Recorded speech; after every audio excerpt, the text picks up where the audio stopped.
السلام علیکم ورحمۃ اللہ وبرکاتہ۔ سامعین حضرات، آپ نے سنا ہوگا میری گفتگو ایک شیعہ اثنا عشری عالم سے ہوئی۔ اہل بیت کون ہے آیت تطہیر کے اوپر یہ موضوع تھا، اور شیعہ عالم نے کہا تھا کہ ہم اس کو ثابت کریں گے، دلائل لائیں گے آپ کے اہل سنہ کے مصادر سے، ہم حصر ثابت کریں گے کہ صرف 5 اہل بیت ہیں۔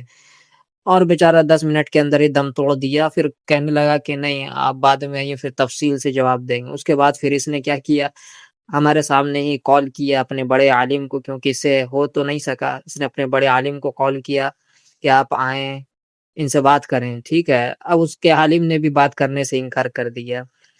اچھا، ہم اس کے مجلس میں گئے، اس کی مسجد تھی، ٹھیک ہے، اس کے لوگ وہاں موجود تھے، ہم اس کے پاس گئے، جب ہم اس کو بلا رہے ہیں کہ آؤ ہم سے بات کرو، اب ہمارے جگہ پہ آ کے بات کرو، تو یہ بات کرنے سے بھاگ رہا ہے، یہ بات کرنے سے بھاگ رہا ہے، جبکہ اس نے طے کیا ہوا ہے ہمارے ساتھ کہ بات کرے گا، جبکہ یہ بات کرنے سے فرار ہو گیا ہے۔ اس کو کس بات کا خوف ہے بھائی؟ ہم نے تو آپ کی مسجد میں آپ کے لوگوں کے سامنے آپ کے سامنے بات کیا ہے، آمنے سامنے بیٹھ کے، آپ کیوں بھاگ رہے ہیں؟ آپ بھی آ جائیں نا، ایک بار ہم آتے، ایک بار آپ آ جائیں، ٹھیک ہے۔ یہ تو خود اپنے ہی لوگوں کے سامنے ذلیل ہو گیا ہے۔ اور پھر ہمارے ساتھی نے بھی رابطہ کیا، نمبر مانگا، تو یہ بات کرنے سے انکار کر دیا ہے، ٹھیک ہے۔ تو یہ اس کی حالت ہے، ان روافض کی حالت یہ ہے۔ اور آپ نے دیکھا ہوگا بیچارے کو اس نے کہا تھا کہ ہم حصر ثابت کریں گے، کتابوں سے دلائل لیں گے، آپ کے اہل سنہ کے مصادر سے ثابت کریں گے، لیکن بیچارہ آپ نے شروع میں دیکھا ہوگا کیا پڑھ رہا ہے، اس کو خود سمجھ میں نہیں، اس کو پڑھنا بھی نہیں آ رہا۔ زکوٰۃ والی آیت پیش کر رہا، پھر بول رہا بعد میں یہ تو دوسری آیت ہے، یعنی اتنا حواس واختہ ہو چکا تھا کہ اسے پتہ ہی نہیں چل رہا کہ مجھے دلیل کیا پیش کرنی ہے، حصر پیش کرنا ہے، دلیل کچھ پیش کر رہا ہے، ٹھیک ہے۔ اور اس کی شکست تو وہیں پر ہو گئی تھی جب یہ نبی علیہ الصلوۃ والسلام کی ازواج مطہرات پر یہ جب بھونکنا شروع کر دیا، اصل موضوع سے فرار ہو کر یہ کیا کہنے لگا کہ مذمت آئی ہے، ٹھیک ہے، ڈانٹا گیا، سختی آئی ہے۔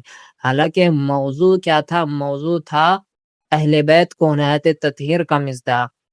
اس نے بڑا کوشش کیا لیکن کہیں سے بھی حاضر ثابت نہیں ہے، کہتا رہا کہ حاضر ثابت کریں گے، حاضر ثابت کریں، حاضر ثابت نہیں کر سکا، ٹھیک ہے۔ تو یہ ان کی حالت ہے۔ سامعین حضرات، آپ سے گزارش ہے کہ ان روافظ سے اپنے ایمان کو بچائیں اور صحابہ کرام کے دفاع کے لیے کھڑے ہو جائیں، ٹھیک ہے۔ یہ ہر موڑ پہ صحابہ کرام کے خلاف بدزبانی، بد کلامی، نبی علیہ الصلوۃ والسلام کی بیویوں کے خلاف بدتمیزی کرتے ہوئے نظر آ رہا تھا۔ بتائیے، ابو جہل اس سے افضل ہے، کیونکہ ابو جہل بھی نبی علیہ الصلوۃ والسلام کے ازواج کی عزت کیا کرتا تھا، ٹھیک ہے۔